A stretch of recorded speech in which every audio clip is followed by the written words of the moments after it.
Ok, j'ai vraiment beaucoup parlé sur la définition, sur les définitions et sur l'historique.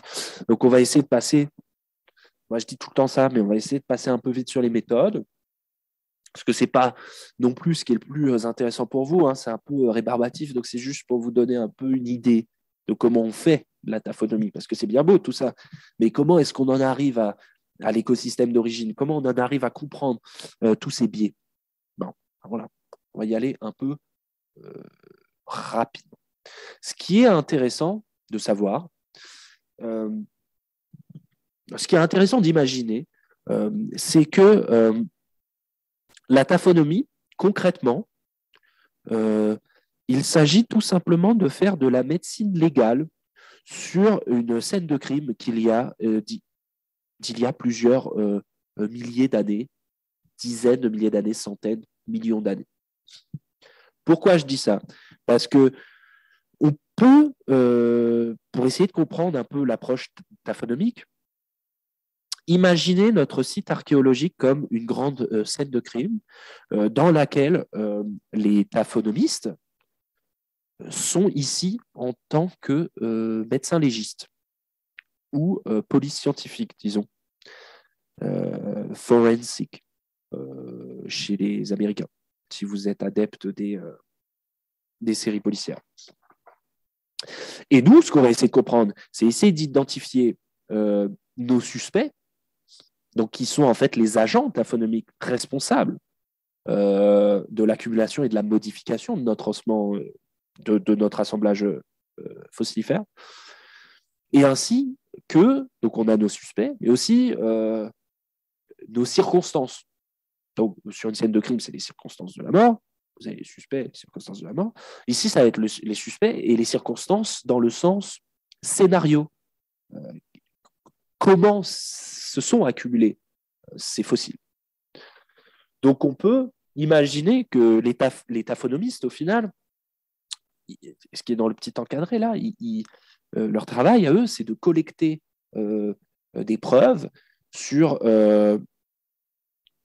sur, un, sur un cas de meurtre, c'est pas forcément un meurtre, mais un cas de mort, voilà, de milliers ou millions d'années, de produire des analyses et de livrer une liste de suspects potentiels ainsi que de scénarios probables d'accumulation de l'assemblage. Voilà. Ça, c'est un peu le concept qu'il y a derrière la taphonomie. C'est un peu notre travail à nous. Mais comment est-ce qu'on peut, avec quelle méthode et quelle approche, on peut justement identifier ces agents et ces scénarios? Alors, on va rentrer un peu plus dans le détail. Il faut savoir, non, il faut savoir qu'en taphonomie, il faut utiliser plusieurs prismes de lecture, plusieurs grilles de lecture pour essayer d'arriver à mieux reconstruire nos événements d'origine. D'abord, on va pouvoir étudier notre faune, c'est-à-dire on a tous nos fossiles, on va essayer de les identifier, essayer de savoir euh, euh, est-ce qu'on a beaucoup de carnivores, quel type de carnivores on a sur le site, euh, quel type de bestiole on a au final. Est-ce qu'on a beaucoup de springbok? Est-ce qu'on a beaucoup de koudous? Tout ça, c'est des antilopes, hein. Vous pouvez googler après si vous voulez le nom de ces animaux. Le springbok, c'est la gazelle à poche dorsale, celle qui est ici. Donc, est-ce qu'on a beaucoup de koudous? Est-ce qu'on a beaucoup de gnous? Est-ce qu'on a beaucoup de girafes, d'éléphants, euh, de zèbres? Tout ça, ça va nous donner déjà des informations. Ensuite, on va pouvoir étudier euh, ce qu'on appelle, nous, la représentation squelettique. Pourquoi c'est important? On va le développer un peu plus. Mais en fait, ça va nous permettre d'identifier tous nos biais potentiels de représentativité.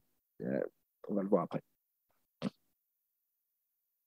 Ensuite, on peut étudier les profils de mortalité, c'est-à-dire la distribution de nos individus selon leurs âges, à leur mort.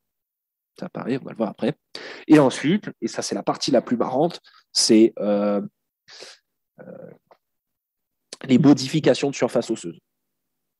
Et ça, en général, c'est vraiment ce qu'il y a de plus informatif pour nous, parce que tout le reste est soumis à énormément de biais. OK. Donc, tout d'abord, avant même d'étudier votre faune, vous obtenez déjà des informations d'ordre taphonomique selon le contexte de dépôt dans lequel vous vous trouvez. Ce qui est logique, parce que si votre assemblage osseux que vous étudiez en ce moment en laboratoire provient d'un site de plein air de type fluvio-lacustre, il ne sera pas soumis aux mêmes contraintes taphonomiques qu'un assemblage osseux qui provient d'une grotte. Logique. En grotte, vous vous attendez à avoir beaucoup moins d'intempérisation, par exemple. Comme les grottes sont des milieux plutôt stables en termes d'humidité, d'ensoleillement et de température, ce qui n'est pas le cas des sites extérieurs, eh ben, on va avoir beaucoup moins d'intempérisation, beaucoup moins de dégradation liée aux variations climatiques. Donc ça, déjà, c'est quelque chose à garder en tête et à savoir. On ne peut pas se lancer dans une étude taphonomique comme ça à l'aveugle sans savoir au préalable d'où provient nos fossiles. Voilà. Ensuite, donc, vous avez votre faune et vous commencez à étudier votre faune. Et selon la composition de votre faune, pareil, vous n'allez pas avoir le même type de signal taphonomique attendu. Par exemple, si vous avez ce type de faune, hyène brune, associée aux phacochères des forêts, associée au nyala et au buffle, bon, vous êtes plutôt sur un environnement de type plutôt tropical, plutôt équatorial. Bon, c'est des bestioles qu'on trouve aussi dans des latitudes plus basses, hein. C'est pas un problème. Mais c'est quand même symptomatique, ouais, disons ça, c'est caractéristique, voilà. C'est au moins caractéristique d'un environnement de type fermé, c'est-à-dire avec beaucoup de végétation, un peu humide, tout ça. Donc là, vous vous attendez clairement pas à avoir votre lion comme étant l'accumulateur principal de votre assemblage. Voilà, c'est aussi simple que ça. Si vous êtes au contraire face à un assemblage qui est plutôt hétérogène avec des restes d'hominidés, des restes de carnivores, donc ça c'est ce qu'on va beaucoup retrouver dans les sites d'Afrique du Sud et d'Afrique de l'Est du Pléistocène, hein, avec des espèces dominantes comme le gnou et le springbok, qui sont représentants de deux tribus de bovidés différentes que sont les Antilopili et les Alcélafini. Deux tribus très importantes parce qu'elles explosent lors de l'entrée dans le Quaternaire en termes de diversité, en termes de domination du paysage, tout simplement. Pourquoi? Parce que ce sont en fait des tribus qui sont adaptées au milieu ouvert et sec. Donc, après le grand événement d'aridification qui a eu lieu aux alentours de 2,6 millions d'années, à l'entrée du Quaternaire, et bah, ces tribus, elles ont explosé parce qu'elles étaient avantagées d'un point de vue évolutif. Elles étaient très bien adaptées à ce type d'environnement et elles ont continué à s'adapter à ce type d'environnement. OK. Et ensuite, vous pouvez aussi faire face à des types d'assemblages qui sont des types qu'on va appeler monospécifiques. Donc, c'est un assemblage dans lequel vous avez très peu de diversité, très peu d'espèces différentes. Voilà. Vous avez, imaginons, 90% de restes de springbok, de petites gazelles, quelques restes de chacal à droite à gauche, Et après, plein d'outils en pierre, plein d'artefacts culturels. Bah là, forcément, vous êtes dans un cas d'accumulation d'origine anthropique, quoi. Parce que souvent, les hominines sont les seuls à créer intentionnellement des assemblages de type monospécifique. Donc des assemblages de type spécialisé, de chasse spécialisée. Je vous donne l'exemple ici, parce que ça existe dans le registre archéologique, mais ce n'est pas notre cas à nous. Hein. Ça, c'est des cas qu'on va retrouver plutôt paléolithique supérieur. Paléolithique supérieur, quand on sait déjà qu'Homo sapiens est bien installé, il a ses stratégies synégétiques déjà bien en place, et lui, il va créer très facilement des assemblages de type monospécifique. Nous, Pliopléistocène, non.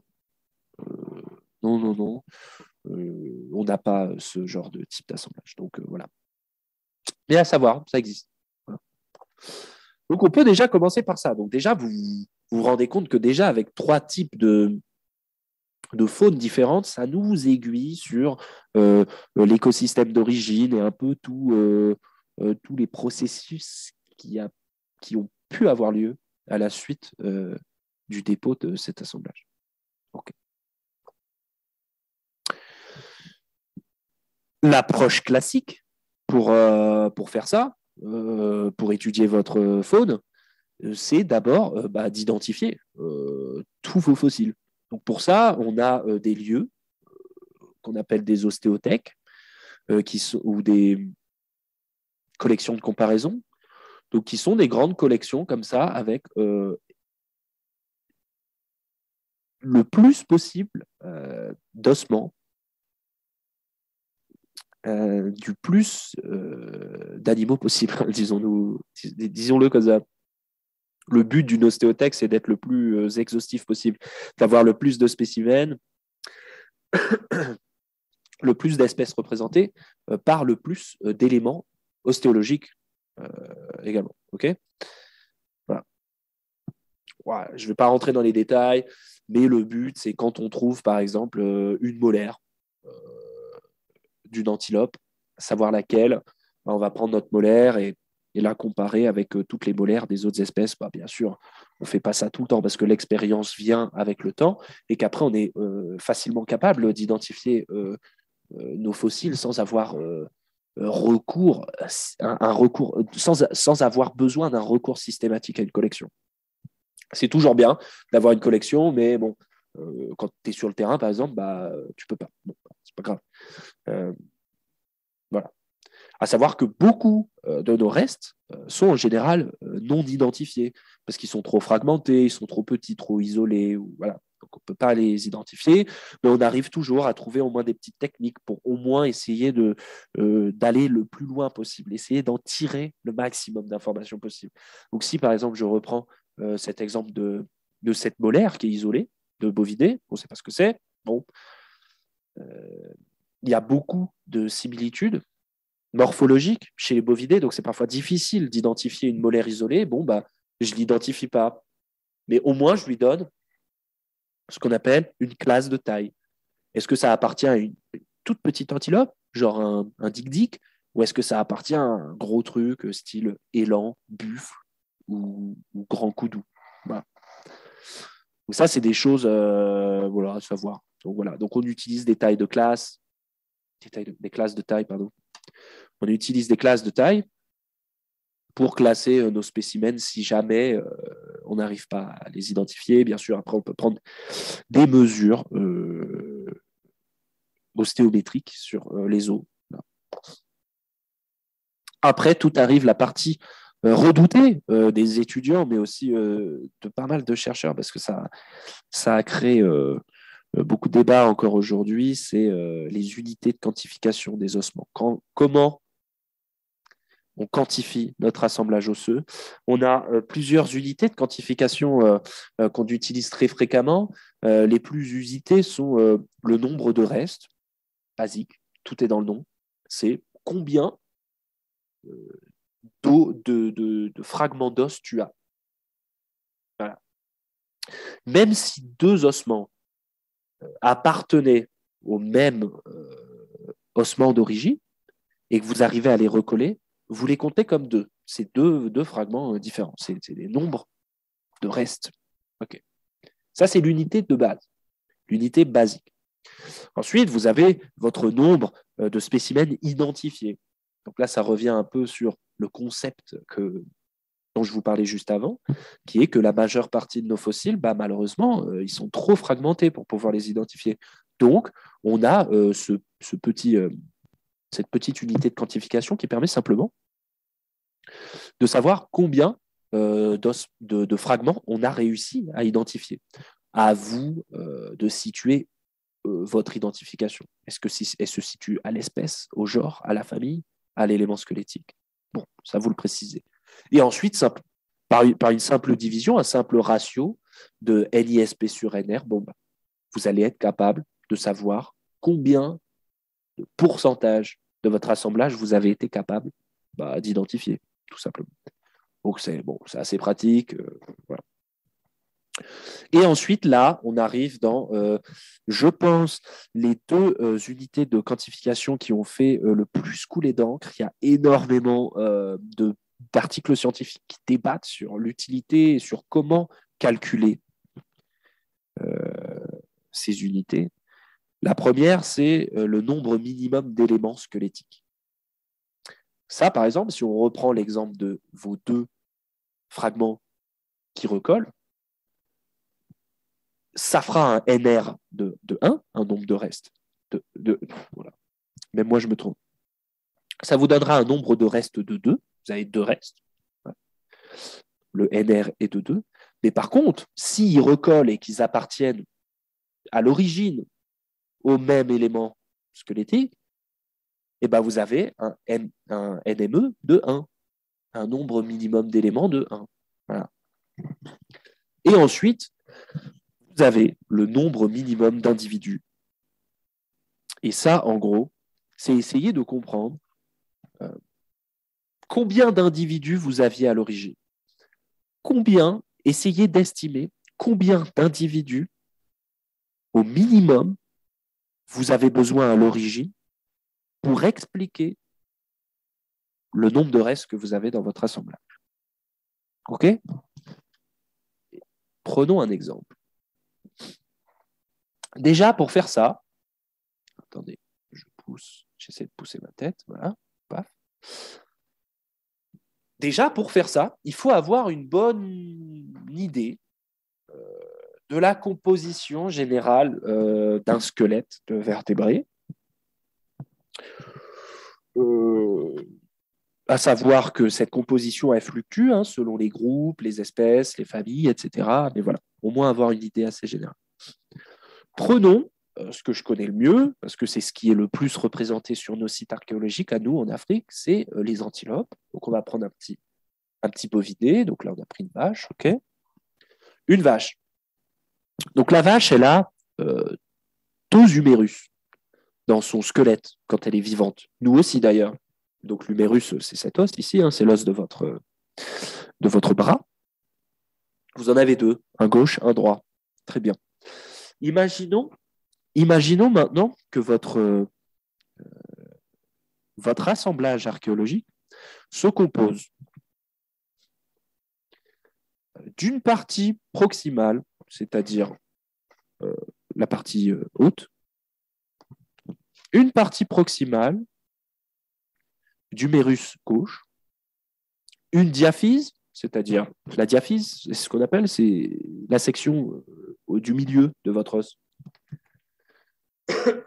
Donc une diaphyse d'humérus droit, cette fois-ci. Et enfin, vous avez une partie distale, c'est la partie inférieure de votre os, partie distale d'humérus droit. OK? Donc, bon, là, très simple, votre nombre de restes, il est de combien? Il est de 3. Vous avez 3 restes. OK, très bien. Vous avez réussi à identifier ces 3 restes. Ils sont tous les 3 identifiés comme des fragments d'humérus d'antilope. Donc, vous avez également un NISP de 3. Bon, là, il n'y a pas de différence entre votre NR et votre NISP parce que vous êtes super fort et que votre assemblage est tout petit. Donc, vous avez un taux d'identification de 100%. Nickel. Mais par contre, si vous calculez votre nombre minimum d'éléments, et bien là, étant donné que vous avez une diaphyse droit d'humérus droit et un distal d'humérus droit, qui peuvent éventuellement se recoller et appartenir au même élément, s'ils recollent, bah, ça veut dire que de fait, là, vous avez un fragment d'humérus gauche, deux fragments d'humérus droit qui appartenaient au même humérus droit. Donc vous avez un humérus gauche, un humérus droit. Ça vous donne un nombre minimum d'éléments de 2. Voilà. Et votre nombre minimum d'individus, il est très simple. Étant donné que vous avez un humérus droit, un humérus gauche, il vous suffit que d'une vache pour expliquer la présence de ces 3 restes dans votre assemblage. OK ? Exemple très simple qui peut se complexifier, notamment si on essaye d'ajuster notre estimation en prenant en compte la taille des éléments, mais aussi l'âge à la mort des individus, ainsi que leur sexe. Okay ? Par exemple, l'humérus gauche, il pourrait très bien appartenir à un springbok, donc une petite gazelle, alors que votre humérus droit, qui se recolle, vos 2 fragments d'humérus droit qui se recollent, appartiennent à un élan. Donc l'un des plus grands, la plus grande antilope d'Afrique, l'élan. Et bien là, concrètement, vous avez toujours un NME de 2, parce que vous avez toujours que 2 éléments, 2 humérus, un d'une petite gazelle et un d'une grande gazelle. Mais par contre, vous avez un NMI de 2 cette fois-ci. Parce que vous avez 2 gazelles, une petite, une grande. Voilà. Donc, vous pouvez ajuster comme ça. Le problème arrive quand vous travaillez sur des assemblages qui comportent 5 000, 10 000, 20 000 restes. Bon, là, ça devient un peu plus compliqué de quantifier ça. Mais on le fait toujours. Représentation squelettique, très rapidement, parce que ça vous intéresse, je pense, assez peu. Prenons l'exemple toujours de cette gazelle. Vous voyez ici un exemple théorique d'une gazelle. Imaginons que sur mon assemblage archéologique, j'ai 80 à 100%, c'est pas 100% parce que sinon il n'y aurait plus rien d'autre, mais disons 80% de représentation de la mandibule, 80% de représentation des os. Je ne devrais pas dire représentation, je dirais plutôt survie. C'est une unité de quantification qu'on utilise, le pourcentage de survie. C'est en gros, on rapporte. Concrètement, on rapporte notre nombre minimum d'éléments squelettiques sur le nombre de cet élément présent dans un squelette fois le nombre d'individus minimum qu'on a dans notre assemblage. Okay ? Ça nous permet d'estimer le pourcentage de survie d'un élément squelettique. Par exemple, si j'estime que j'ai 10 antilopes dans mon assemblage et que j'ai 8 hémimandibules dans cet assemblage, 8 mâchoires, étant donné que dans un squelette complet, il n'y a qu'une seule mandibule, d'accord, on n'a qu'une seule mâchoire, et bien ça veut dire qu'on a 80% de représentation de mandibules. Parce que sur les 10 individus, on a 8 mandibules. Donc 8 sur 10, 80. Voilà. OK ? C'est ça le pourcentage de survie, bref. Imaginons qu'on a ici les mandibules et les os des carpes et des tarses, donc des mains et des pieds, et les métapodiens, c'est les os que vous avez ici qui sont surreprésentés. La question, c'est pourquoi? Pourquoi vous vous retrouvez face à une si grande différence de représentation squelettique dans vos bovidés?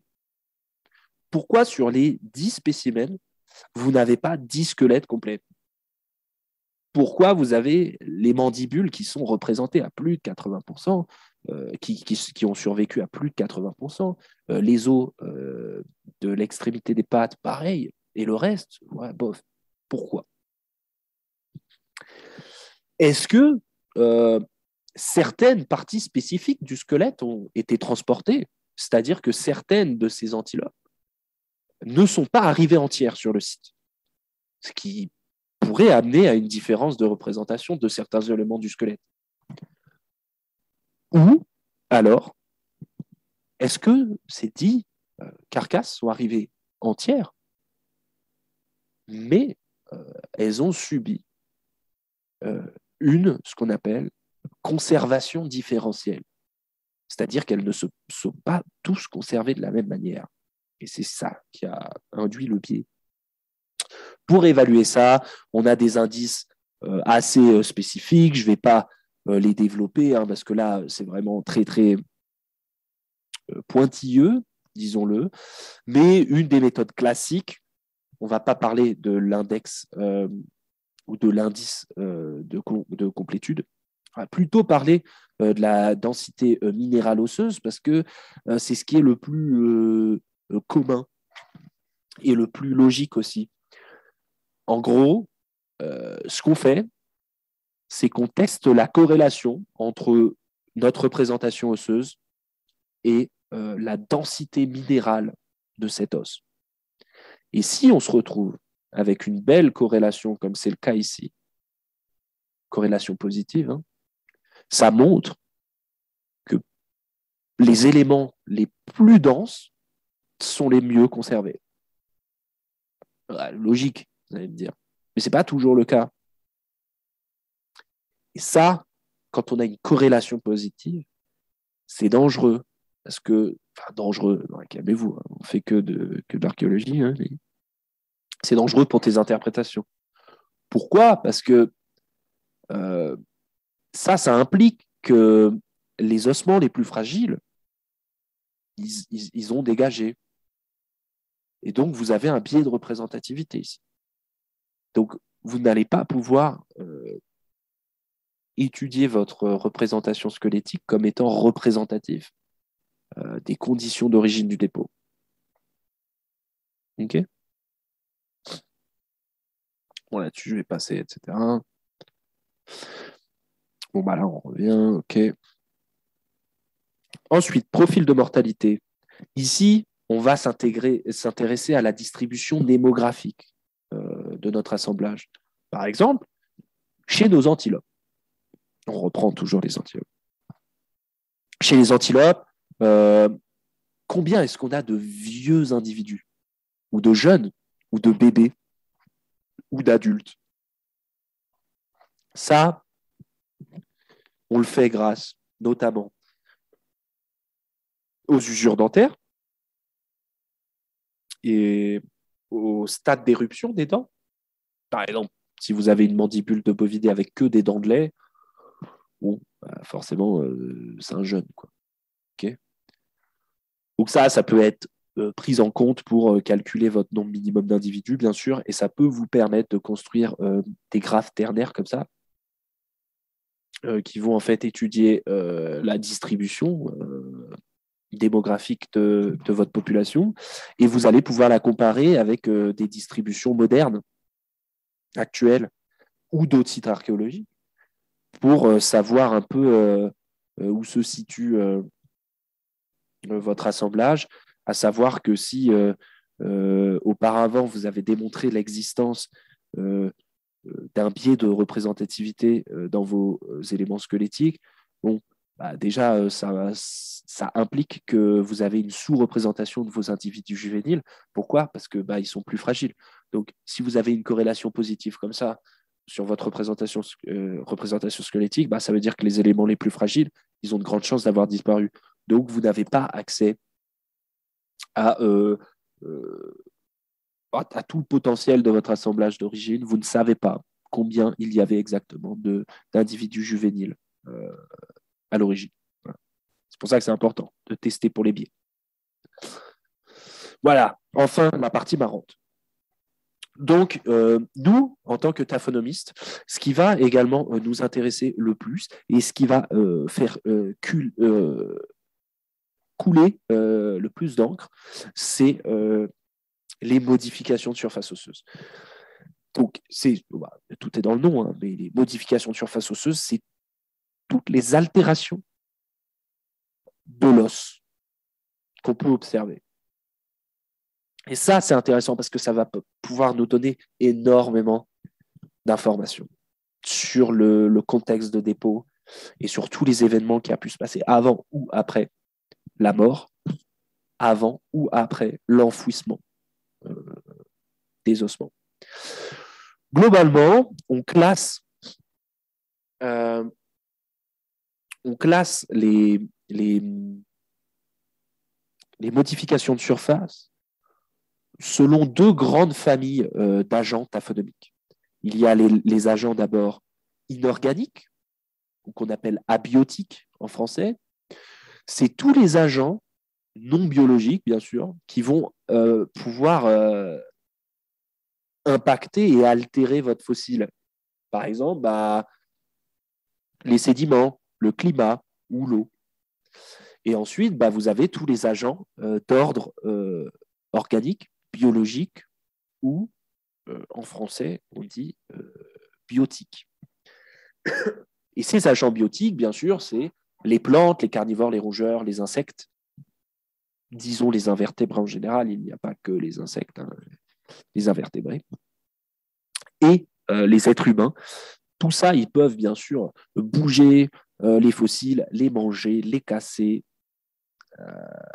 Et tutti quanti, vous allez le voir tout de suite. Donc ça, c'était les catégories d'agents. Et ensuite, on s'est amusé pendant plusieurs années à classer toutes les modifications de surface selon des groupes morphologiques ou morphogroupes. Voilà. On va avoir par exemple la famille du poly, du polissage, donc tous les polis de surface et l'abrasion de surface, le rounding, l'arrondi, le polish, quoi. Le peeling, donc le peeling, c'est plutôt ce qu'on nommerait, nous, en français, la desquamation. C'est cet enlèvement de matière, un peu exfoliée. On a toute la famille, qui est une grande famille des fractures et des cassures.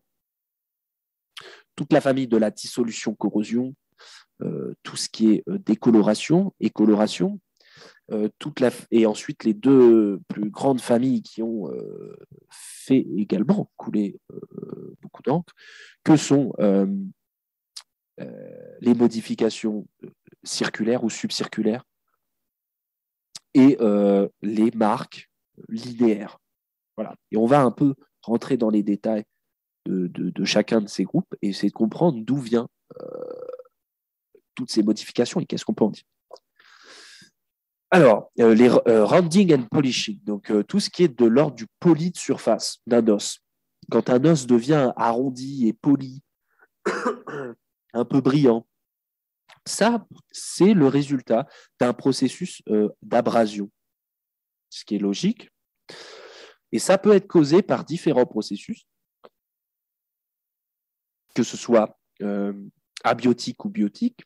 Donc, dans les abiotiques, on va bien sûr avoir l'eau. L'eau crée très facilement des polis de surface, les transports sédimentaires aussi, mais le vent également, et le piétinement.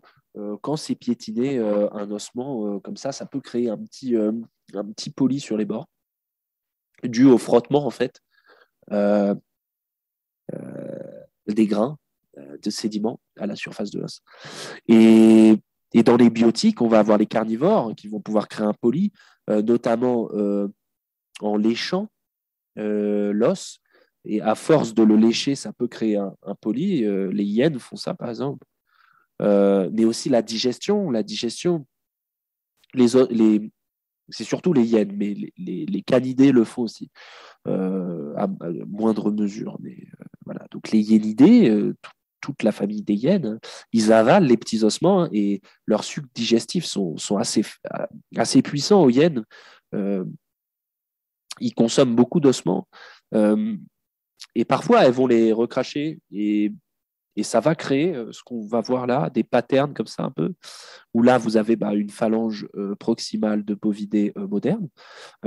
Et là, vous avez tout un gradient de l'effet des sucs digestifs sur la dégradation d'une phalange. Voilà. Et ensuite, bien sûr, voilà, les bioturbations où l'être humain peut créer des polys. Donc les caractéristiques d'un poly, c'est que c'est poli. Donc c'est l'arrondi des bords saillants de l'os. Okay, et pour essayer de comprendre d'où provient ce poly, en général, il faut essayer de chercher des modifications associées. Par exemple, est-ce que vous avez des perforations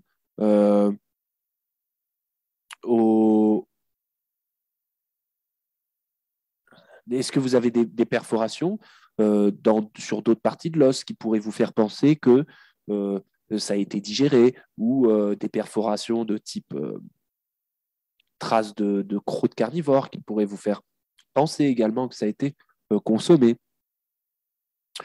Ou est-ce que vous avez au contraire la présence d'autres types de modifications qui pourraient vous laisser penser que ce poly est dû à l'eau, à l'action de l'eau, comme par exemple une décoloration ou un dépôt à la surface de l'os. C'est le cas ici de ces deux ossements tout noir-marron là, qui proviennent de la grotte de Coopers en Afrique du Sud.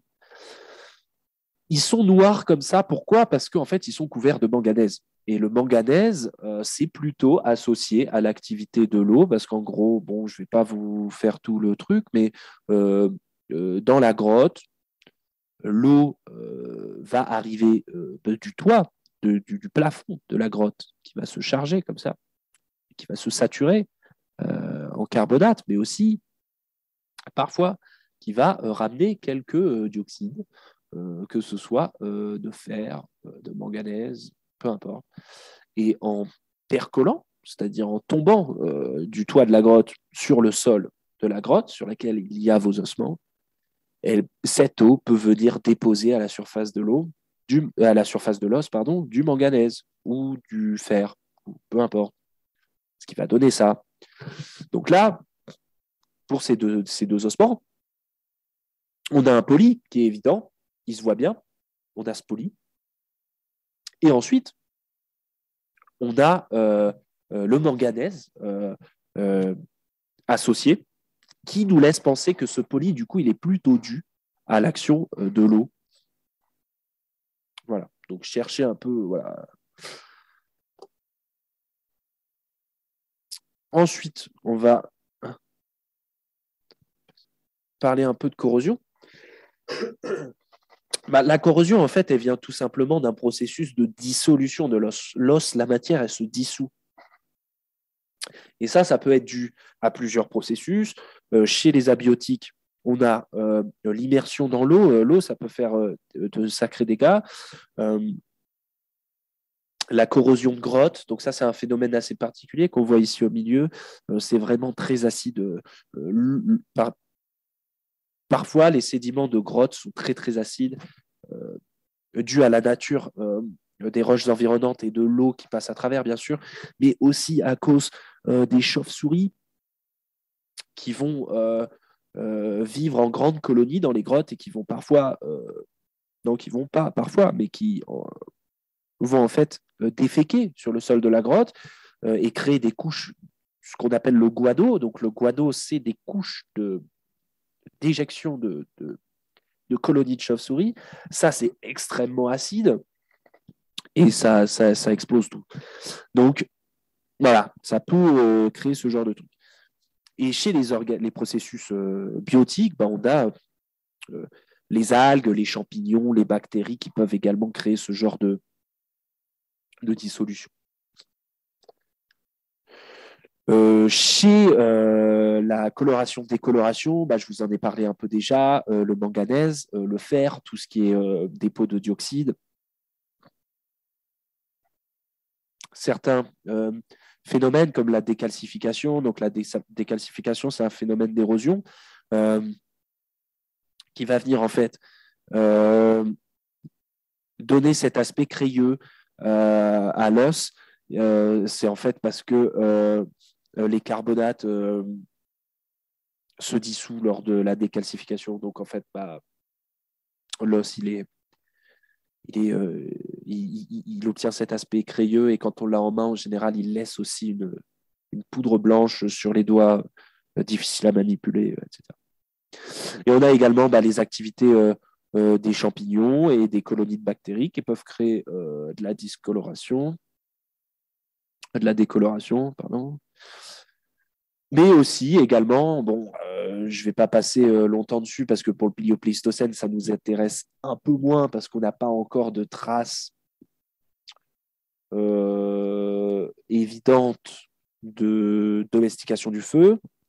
Mais voilà, le feu crée aussi une décoloration progressive de l'os qui va tendre vers le noir et ensuite, quand il est carbonisé, et ensuite qui va tendre vers le gris, puis le blanc, lorsqu'il va être calciné à un degré très élevé. Voilà. Peeling and cracking. Donc là, on va être plutôt sur des phénomènes qu'on va appeler de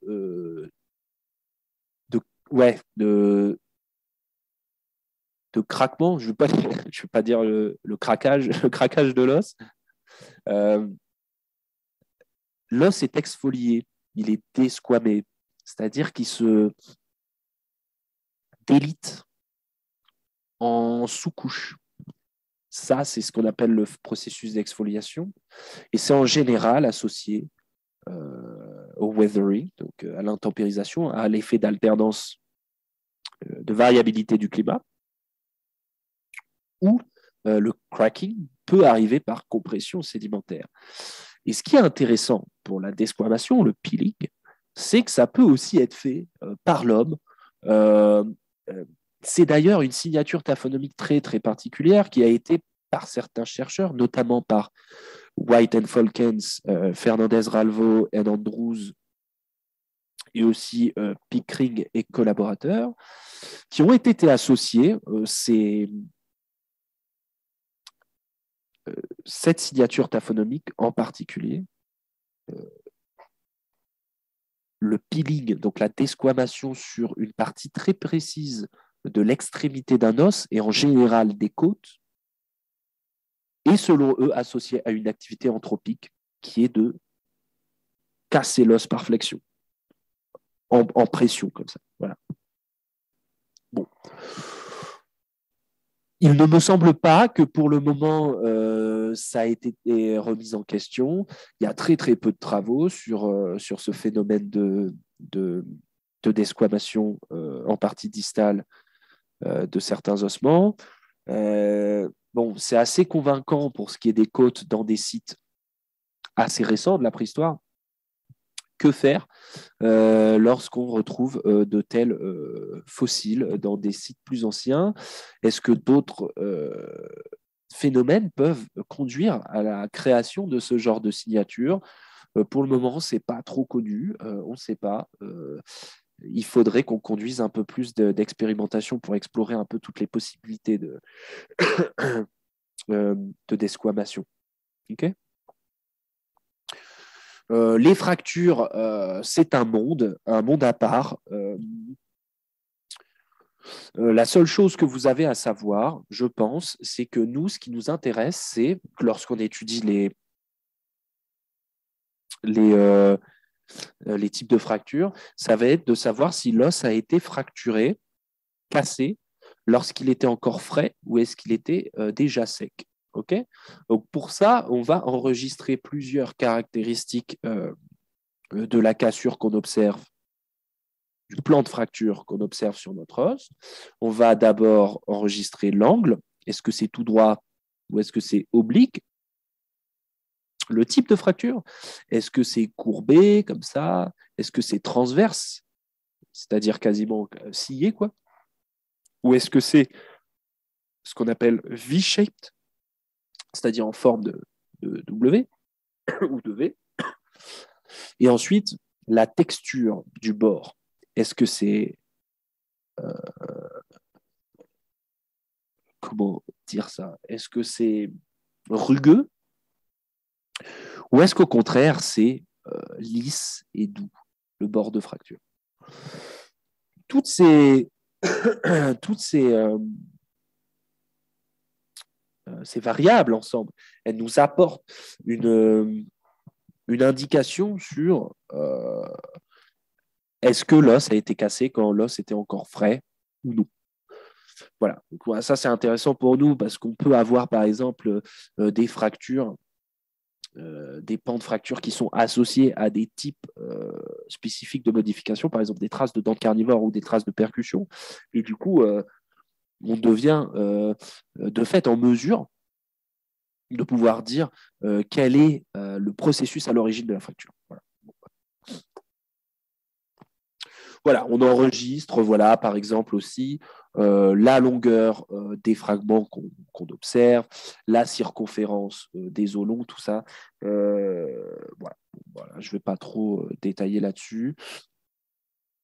Sur d'autres types de fractures, ici, par exemple, on a un beau phénomène de compaction sédimentaire. Donc ça, c'est une observation moderne que j'ai faite dans une grotte au Zimbabwe, où on voit le dépôt en train de se former, dans lequel il y a des ossements, et dans lequel les ossements sont en train de subir la pression sédimentaire. Et là, on le voit très bien, parce que ce tibia-là, qui est, bon, il n'est pas horizontal, subhorizontal, il subit la pression du dépôt qui est au-dessus de sa tête, et il s'est complètement fracturé ici, dans le sens oblique. Par contre, l'os qui est juste au-dessus de lui ici, lui, il est un peu plus horizontal dans sa position. Et là, vous voyez qu'il y a une partie du dépôt qui fait pression ici et qui commence à créer une ligne de fracture qui est de fait longitudinale par rapport à l'axe de l'os. Ça, c'est l'effet de compression. Et ça, en grotte, c'est assez fréquent. Et souvent, comme ils sont à l'intérieur des sédiments, ils ne bougent que très peu. Donc, ils vont se casser, mais rester en place.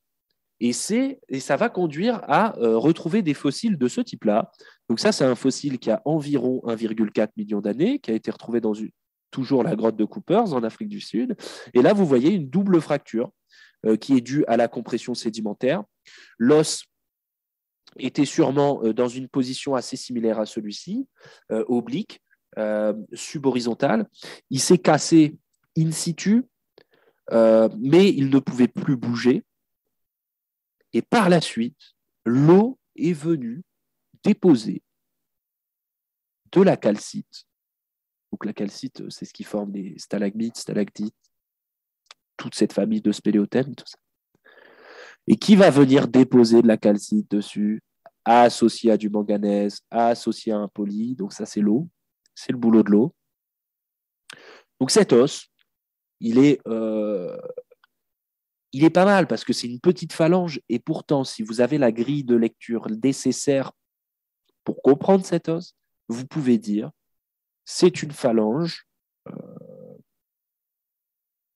Alors, dans mon souvenir, c'est une phalange de phacochère, mais je ne suis pas sûr. Peut-être du bovidé.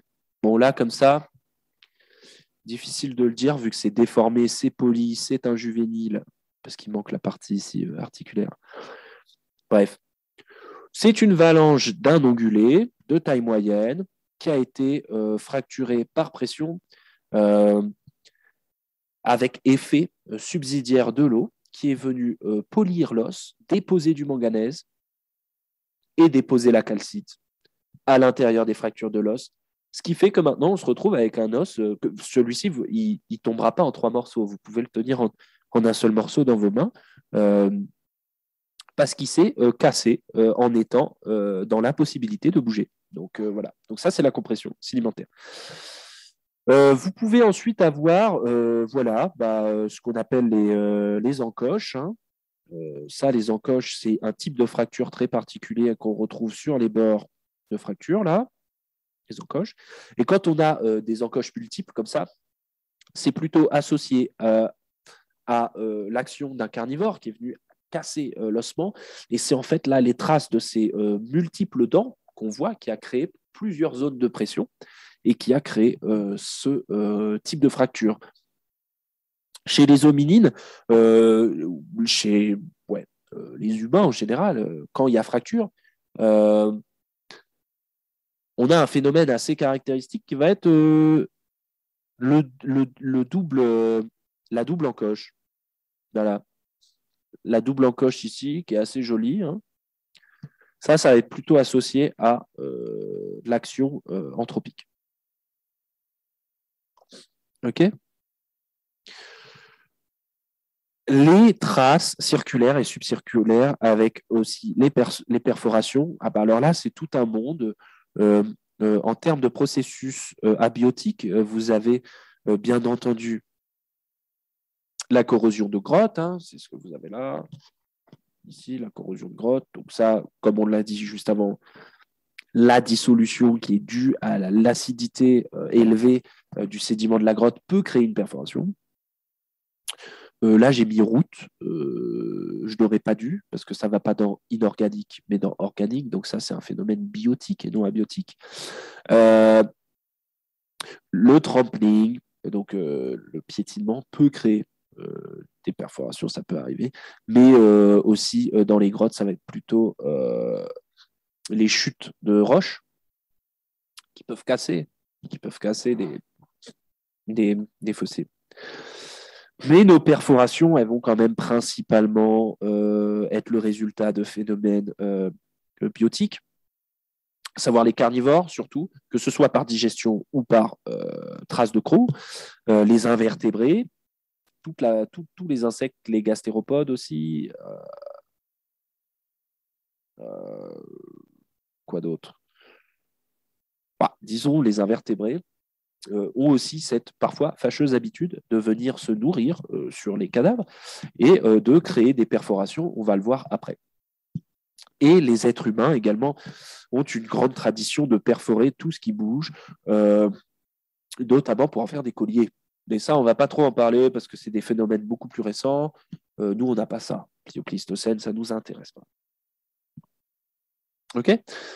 Donc, par exemple, les carnivores, ils peuvent créer des traces assez caractéristiques qu'on appelle les crushed pits, donc qui sont en gros des cupules d'écrasement. C'est en fait tout simplement le résultat de la pression de la canine sur la surface de l'os qui va venir créer cette petite zone circulaire d'écrasement en son milieu. Voilà. Quand elle est toute ronde comme ça, c'est assez joli. Ça résulte d'une canine. Quand elle est plus allongée, bon, ici, c'est un peu difficile à dire. Quand elle est un peu plus allongée et plus fine, c'est souvent plutôt le résultat d'une dent jugale, plutôt molaire, prémolaire. Plutôt prémolaire. OK ?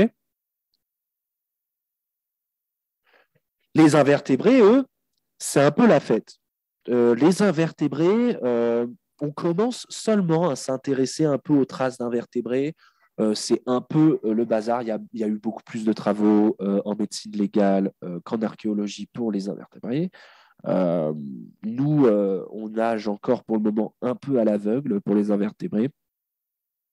Il y a eu quelques travaux sur l'impact des termites. Hein. Les termites, c'est monstrueux. Hein. C'est ce que vous avez là. Tout ça là, ça là, c'est termites. Les termites, eux, elles creusent leur termitière. OK ? S'il y a un os sur leur chemin, C'est pas un problème pour elles. Elles continuent de creuser et elles font des trous, tout simplement. Ce que vous voyez ici, c'est une trace caractéristique des termites qui sont ce qui a été défini comme les traces en étoile. Tout ça, là, en fait, c'est les traces des petites crocs mandibulaires des termites qui vont venir grignoter l'os. Voilà, c'est ce que vous avez là aussi. Donc, elles vont venir gratter l'os, creuser l'os, tout ça. On a également eu pendant plusieurs années, et moi de même, penser qu'une certaine famille des insectes, les dermestidés, les dermestes, c'est ce que vous avez là, c'est un petit coléoptère, était à l'origine de nombreuses modifications dans le registre fossile, notamment par leur propension à venir coloniser un cadavre relativement tôt dans son processus de décomposition, notamment parce qu'en fait, elles viennent là, ces bestioles, pour pondre leurs œufs, et elles vont en fait creuser l'os, pondre des larves dans l'os, qu'on va appeler les chambres de pupation. Et ensuite, ces larves vont se servir des nutriments, et notamment du calcium contenu autour de leur pupa pour développer leur exosquelette. OK?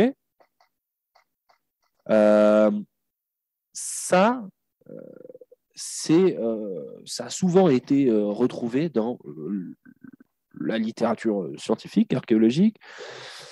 Aujourd'hui, on arrive à un moment où, en fait, on fait face aux données actuelles qui démontrent que, en fait, les dermestes ont une propension assez limitée à impacter les ossements.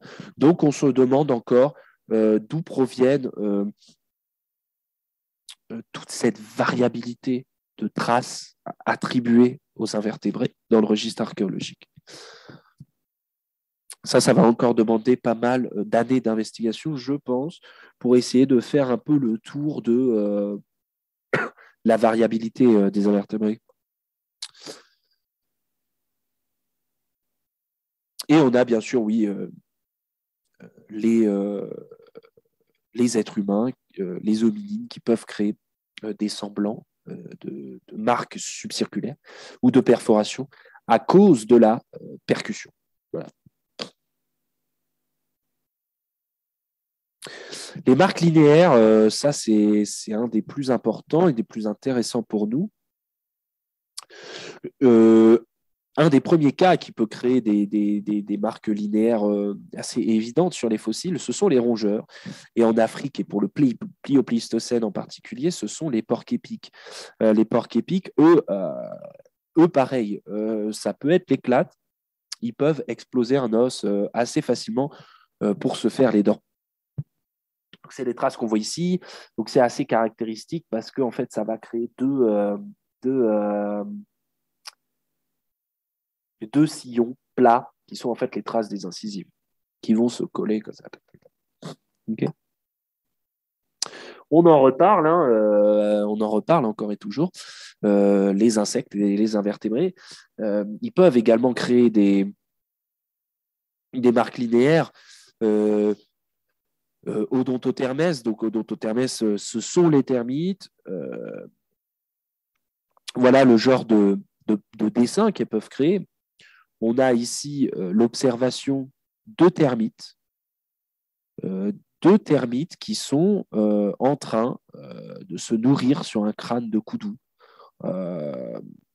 Voilà, donc ça c'était au Zimbabwe, au milieu d'une savane arbustive, crâne de koudou qui est là, et les termites, elles se nourrissent de ça. Ensuite, on a certains taxons qui sont même pas identifiés, mais d'autres, par exemple, comme Afromurgus. Du coup, Afromurgus, c'est aussi un coléoptère qui va créer ce genre de traces. Voilà. Pas trop rester non plus s'attarder là-dessus.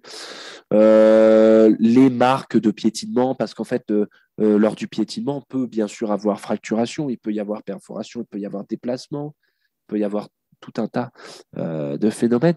Mais le phénomène qui est souvent associé au processus de piétinement, ça va être plutôt des traces linéaires qui sont dues en fait au frottement des grains de quartz, pas forcément le quartz, mais c'est souvent du quartz, à la surface de l'os et qui va venir le rayer de manière assez chaotique.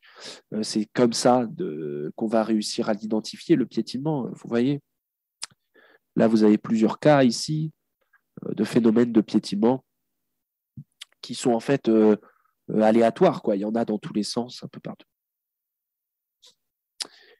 Les traces de racines, parce qu'en fait, les racines des plantes, elles vont aussi pouvoir venir, si elles creusent dans le sol, elles peuvent très bien tomber sur un fossile ou un ossement, et elles peuvent se fixer dessus, comme c'est le cas ici de ce magnifique crâne-là, d'être humain, où ça s'est fixé dessus, ou alors elles peuvent carrément venir creuser et ronger l'os, comme ici, de manière un peu plus intensive. Elles peuvent venir le perforer, hein, même, carrément. Okay. Les traces de crocs de carnivores, hein, en plus de perforer, j'ai repris exactement la même photo ici. La petite perforation de canine, ici, elle est également associée à des traces linéaires caractéristiques de carnivores qui sont en fait en général assez profondes, assez courtes. Orientation préférentielle, une forme en U, et voilà. Donc ça, c'est assez caractéristique des carnivores.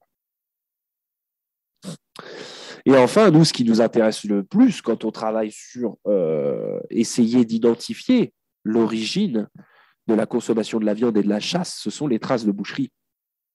Et en particulier les traces de découpe, qui sont en fait le résultat de la découpe de la viande ou de la désarticulation de l'animal ou du dépouillement, peu importe, décharnement, dépouillement, désarticulation. Elles sont assez caractéristiques. Ici, vous avez toutes les caractéristiques d'une belle trace de découpe schématique, qui sont en fait, voilà, une section en V dissymétrique, la présence de micro-striations internes, des conerdiens qui ont été définis comme ça, les conerdiens qui sont en fait des micro-éclats le long de la strie. L'effet d'épaulement qui, on peut voir ici, est en fait une toute petite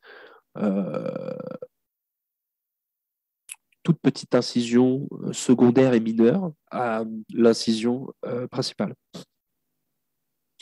Voilà, et c'est en étudiant l'orientation, la forme et la localisation de ces traces, leur distribution le long des squelettes de nos assemblages archéologiques qu'on va être en mesure d'en tirer des conclusions sur leur comportement de subsistance. Okay. Par exemple, ici, on a un schéma assez simple des opérations bouchères attendues lors de la découpe d'une carcasse qui est complète. On va tout d'abord avoir le dépouillement, c'est-à-dire la récupération de la peau. Ça, on attend à avoir des traces courtes et profondes, parce qu'il faut en général couper les tendons avec et les attaches musculaires. C'est assez dur, il faut passer à travers tout ça. Donc en général, ça laisse des traces courtes, profondes à la surface des os, à des endroits stratégiques qui sont en fait des endroits où c'est plus facile de venir retirer la peau. Donc ça va être par exemple à la base du crâne et des cornes, pour les bovidés, ça marche pour les cervidés aussi, sur la mandibule, mais aussi à la base des pattes. Comme ça, c'est plus facile pour retirer. Voilà. Ensuite, on a des articulations, donc c'est la mise en pièces de l'animal. Donc là, pour la mise en pièces, pareil, on va avoir des endroits stratégiques, des stries localisés qui vont en fait définir les grands quartiers de l'animal. Voilà, on va par exemple désarticuler la mandibule du crâne et le crâne de la colonne vertébrale, notamment pour avoir accès à la boîte crânienne et pouvoir récupérer la langue et le cerveau, parce que voilà, ce sont des organes qui se consomment et qui sont assez riches.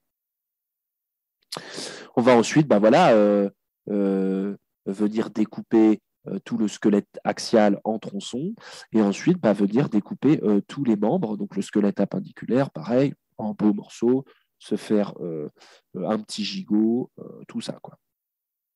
Ensuite, bien sûr, on a le décharnement, donc le retrait de la viande. Et le retrait de la viande, ça, on le retrouve principalement là où il y a de la viande. Donc, c'est pour ça qu'on va retrouver beaucoup de stries de décharnement le long des côtes et le long humérus fémur, radio ulna tibia, parce que c'est là où on a beaucoup de viande, tout simplement. Et ensuite, on peut avoir l'extraction de la moelle osseuse à l'intérieur. Pour ça, on percute. OK ? Donc voilà un peu toutes les familles, très rapidement, des modifications de surface osseuse. Et c'est pour ça qu'on ne le répète jamais assez, mais dans une étude archéologique, il est nécessaire de prendre en compte non pas que les beaux fossiles qu'on peut identifier, mais aussi toutes les petites bougnettes et tous les petits fossiles, même qu'on n'est pas capable d'identifier, tous les fragments d'os, il faut les intégrer à l'étude taphonomique parce qu'ils peuvent nous en apprendre beaucoup sur l'histoire du dépôt et de l'assemblage. Comment on met en place toutes ces méthodes ? Bon, voilà, juste petit tour rapide des équipements. Le basique, le commun à tous, c'est une petite loupe à main. Voilà, très pratique, tu es sur le terrain, tu regardes, hop. Un caliper, un pied à coulisses pour mesurer tous vos fossiles si vous avez besoin, etc. Et la binoculaire, l'abino qui est ici. Ça, c'est nécessaire pour prendre vos photos, faire des belles observations, etc. Et bien sûr, après, il y a tout un tas d'équipements subsidiaires, pas forcément nécessaires, mais qui sont devenus très, très utilisés en taphonomie. On va avoir, par exemple, des microscopes USB, qui sont plutôt utilisés, eux, normalement en ingénierie, en micro-ingénierie ou en médecine. Nous, c'est très pratique quand on est sur le terrain ou quand on est en études de collection à l'étranger, dans un musée random, etc. Tu ne sais pas s'ils ont du matériel à dispo, s'ils ont une belle bino pour prendre des belles photos. Tu amènes ta Dynolight, c'est un petit microscope USB, tu le branches à ton PC et tu prends des photos directes sur ton PC en microscopie, quoi. Et après, tu as tout un tas d'autres méthodes de microscopie, le microscope électronique à balayage, la tomographie, le CT scan, donc la photogrammétrie, confocale, tout ça. Donc, ça vous permet modèle 3D, tout un tas de techniques, mais bon, je ne vais pas trop rentrer dans les détails là-dedans. Bon. Voilà. Dernière partie qui va être normalement relativement rapide, je dis ça à chaque fois.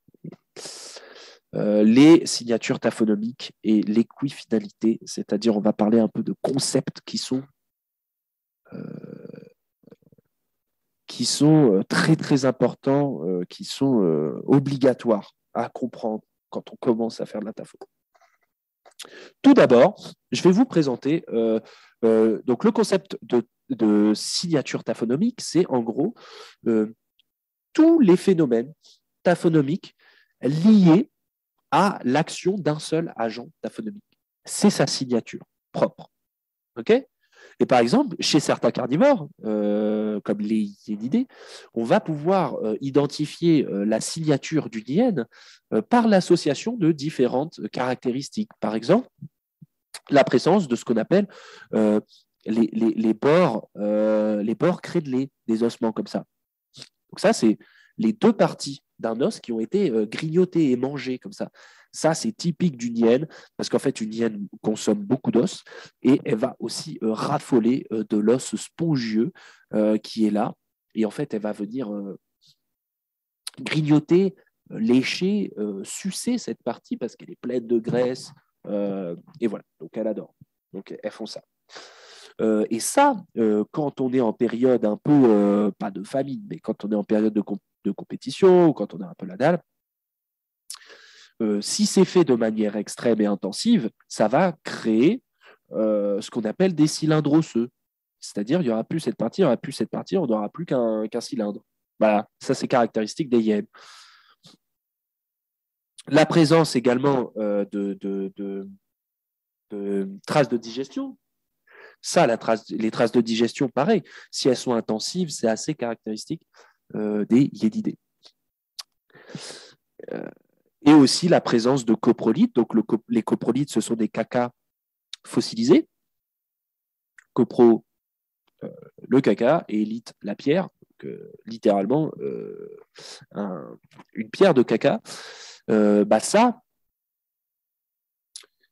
Ça, c'est caractéristique des hyènes parce qu'en fait, les hyènes consomment tellement d'ossements que leur déjection se retrouve saturée en carbonate, en calcium, et ça va aider à la fossilisation de leur déjection. Donc voilà. Les félidés, eux, ils sont un peu plus durs à identifier en termes de signature taphonomique. En gros, on va avoir un impact assez mineur sur les extrémités des os longs.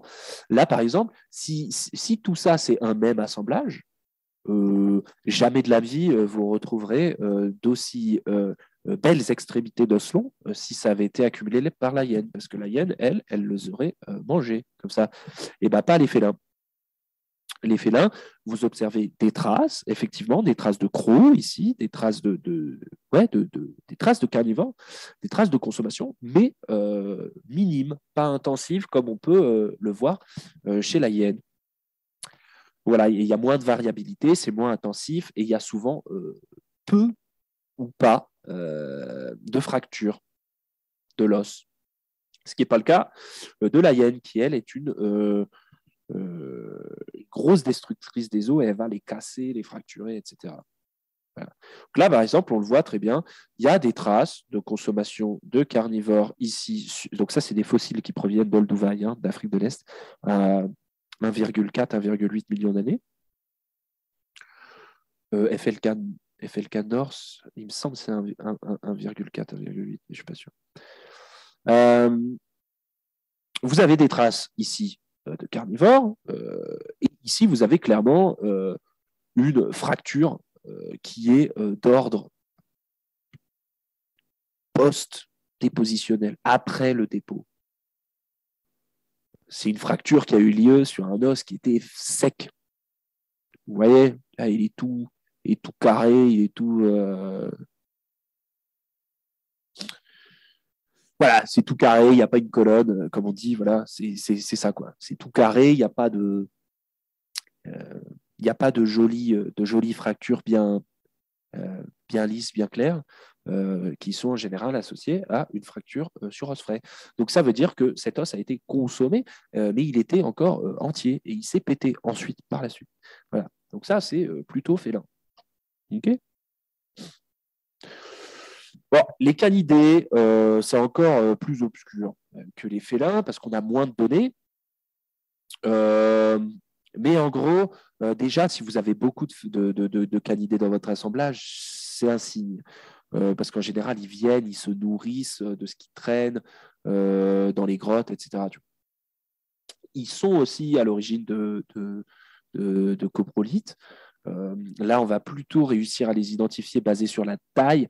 Après, je ne suis pas trop spécialiste des coprolites, alors je ne sais pas, mais je me pose des questions quand même, à savoir, est-ce que c'est si simple de différencier un coprolite d'un chacal adulte, d'un coprolite d'une hyène bébé, par exemple. Bon, on peut se poser la question. Moi, je ne sais pas. Il y a un peu de littérature sur les coprolites. Ça se regarde. J'avoue, j'ai pas, avant d'enregistrer le cours, là, je ne me suis pas renseigné plus que ça sur les coprolites de canidés. Mais ça existe. Il faut le savoir, ça existe. Un peu de fracture. Il y a ce qu'on appelle collapse, l'effondrement des épiphyses, donc l'effondrement des parties, des extrémités des os longs. Vous voyez ici, là, ces trucs-là. L'impression que ça s'est écroulé, quoi. Et ben ça, c'est différent de ce qu'on observe chez les félins ou chez les hyènes. Voilà. Et ensuite, on peut avoir des os digérés, parce que les canidés, il le faut aussi, mais moins intensifs que les hyènes. Voilà. Pour ce qui est des hominines, comment identifier la signature taphonomique anthropique, une signature anthropique? D'abord, ça va être la présence de traces de boucherie sur les ossements, que ce soit marque de découpe ou marque de percussion. Bien sûr, on en a parlé, la liste de faune monospécifique, ça c'est quelque chose qu'on n'a pas en général dans des milieux ouverts et naturels. Mais bon, ça c'est assez rare, le cas des faunes monospécifiques. Ensuite, un assemblage osseux qui est caractérisé par une très très forte fragmentation en tout petits fragments, et tous ces petits fragments, ils ont l'air d'être frais, d'être fracturés frais. Ça, c'est quelque chose qu'on ne va pas voir chez les carnivores, parce que les carnivores, eux, ils peuvent très facilement fracturer les ossements, en particulier les hyènes, mais ça va créer des gros éclats. Ils ne vont pas faire des successions de petits éclats frais comme ça. Okay, et des os manufacturés, bien sûr, comme des outils en os, comme on l'a vu à Swartkrantz quand on faisait l'historique, mais aussi d'autres artefacts un peu plus rares, mais tout aussi intéressants. Par exemple, en Afrique de l'Est, on a ce cas d'un biface en os d'éléphant, 1,4 million d'années sur le site de Konzo en Éthiopie. On a également cet éclat d'os long qui semble avoir été préfaçonné pour lui donner une forme de, eux ils disent pointe barbelée, qui est un terme pour plus définir la forme, mais si on voudrait définir sa fonction, bien sûr, ce serait un harpon.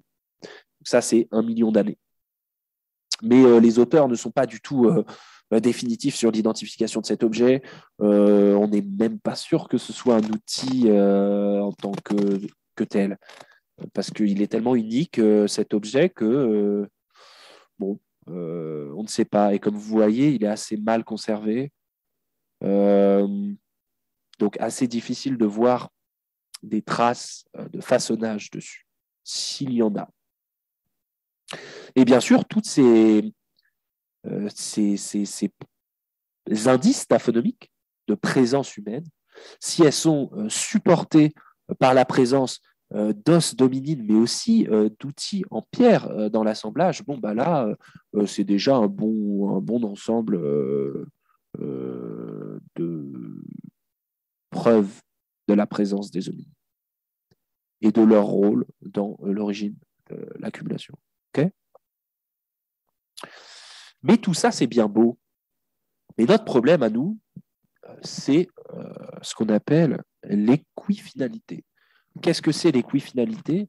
C'est un concept qui tend à dire que différents agents taphonomiques peuvent parfois produire la même signature. Et à l'inverse, différentes signatures taphonomiques peuvent être produites par un seul et même agent taphonomique. Ça existe. Et c'est un problème pour nous en taphonomie. Par exemple,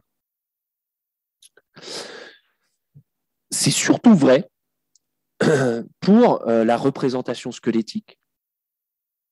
Par exemple, admettons, vous avez un assemblage osseux avec plein de juvéniles, plein de petites antilopes toutes jeunes, quelques adultes. vous vous retrouvez avec un assemblage biaisé où tous vos juvéniles ont disparu et il ne vous reste plus que vos quelques adultes. Vous ne le savez pas qu'il y avait tous les juvéniles avant. Et la disparition de tous ces juvéniles, elle peut être due à plusieurs choses. Elle peut être due à l'action des hyènes. L'action des hyènes, elle peut, par exemple, avoir mangé et digéré tous les os un peu fragiles. Vous n'avez plus rien. Ça peut être l'action de l'eau. L'eau est venue à balayer les ossements qui étaient sur le sol de votre site et tous les ossements les moins denses, avec le plus haut coefficient de flottaison, ils vont partir. Donc, tous les ossements juvéniles.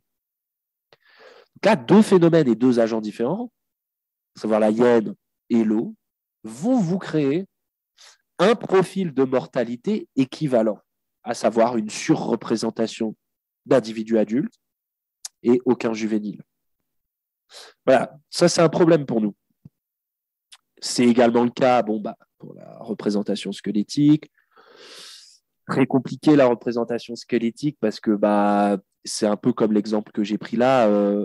Plusieurs phénomènes peuvent amener à la disparition des mêmes éléments squelettiques. S'ils sont fragiles, ils sont fragiles. Et peu importe si c'est un carnivore ou si c'est l'eau ou si c'est autre chose, ça disparaît. Voilà. Et ça, impossible pour vous de dire d'où proviendrait potentiellement ce biais, quoi. À la limite, si vous voyez que tout votre assemblage, il y a plein de manganèse, c'est tout poli, plein d'actions de l'eau, plein d'actions d'eau, et que vous avez que des adultes et un gros biais identifié dans votre représentation squelettique, à savoir les ossements les plus denses sont les plus représentés, là, vous pouvez potentiellement émettre l'hypothèse que c'est l'eau, le facteur qui est à l'origine de votre biais. OK ? Et enfin, pour les modifications de surface, là, pareil, c'est un problème. Par exemple, on a le problème depuis des années pour le hunting versus scavenging debate, pour l'identification des plus anciennes traces de découpe du monde, à savoir celle de Titicaca, 3,4 millions d'années, où certaines des stries observées à la surface de ces fossiles ont été identifiées comme des traces de piétinement par certains autres chercheurs. Et ça, c'est à cause de la similarité de certaines traces de piétinement avec les traces de découpe. Certains phénomènes de piétinement peuvent amener à mimer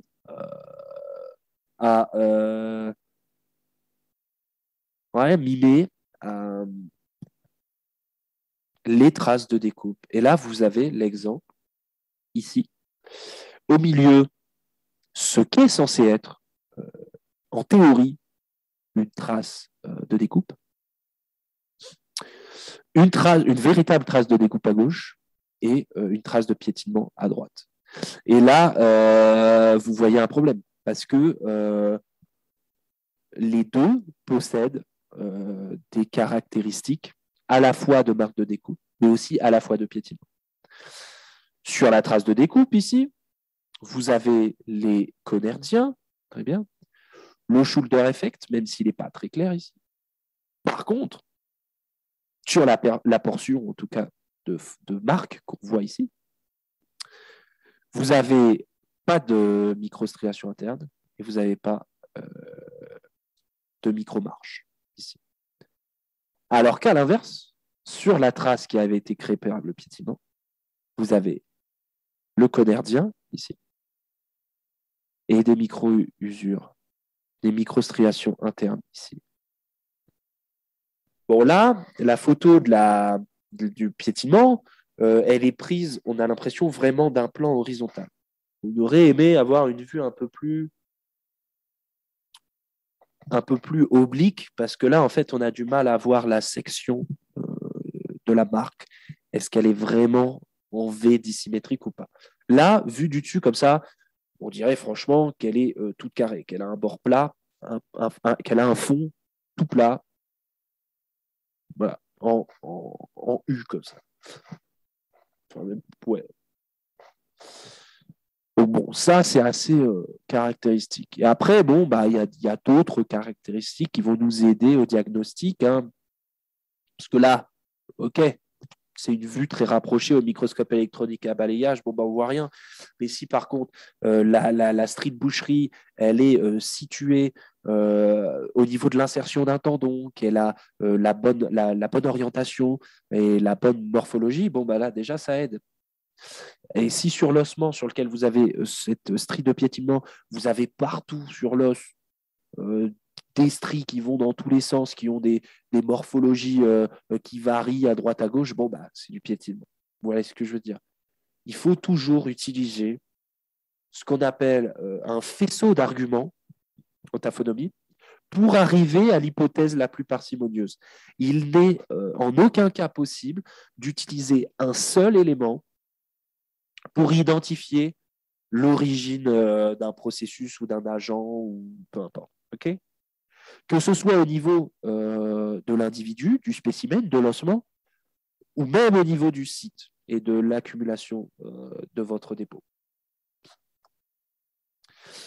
Voilà, donc c'est ce que je vous disais. Vous avez besoin d'un faisceau d'arguments, un cluster of evidence, pour bien quantifier l'action et la contribution de ces différents agents et processus au sein de l'histoire de votre assemblage. Et pour ça, il va falloir être capable de mobiliser toutes les observations que vous avez obtenues et de les faire fonctionner ensemble, que ce soit à partir de l'observation de votre liste de faune, mais aussi de la représentation squelettique, des profils de mortalité, bien sûr des modifications de surface osseuse, et ensuite de tout le contexte, la présence d'artefacts archéologiques, biologiques, votre contexte sédimentaire, votre contexte chronologique. Et ensuite, surtout, ne jamais délaisser vos esquilles, car dans vos esquilles se cache probablement le secret de l'histoire taphonomique de votre assemblage. Voilà. Donc là, j'ai fini pour cette partie de vidéo. On va reprendre pour la deuxième partie, où là, je vous présenterai certains exemples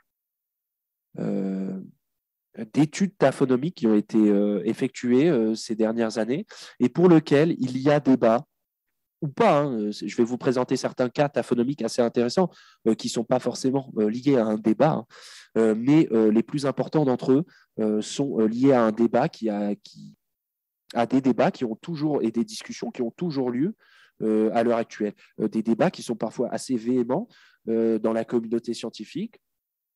Et on va essayer de voir pourquoi dans la deuxième partie de vidéo. Voilà, donc si vous êtes arrivé jusqu'ici, bravo, félicitations et merci à vous d'avoir écouté la première partie de ce cours sur l'introduction à la taphonomie des sites pliopléistocènes d'Afrique. Et merci encore à Julien Benoît pour cette opportunité. Et je vous retrouve pour la deuxième partie de cette vidéo.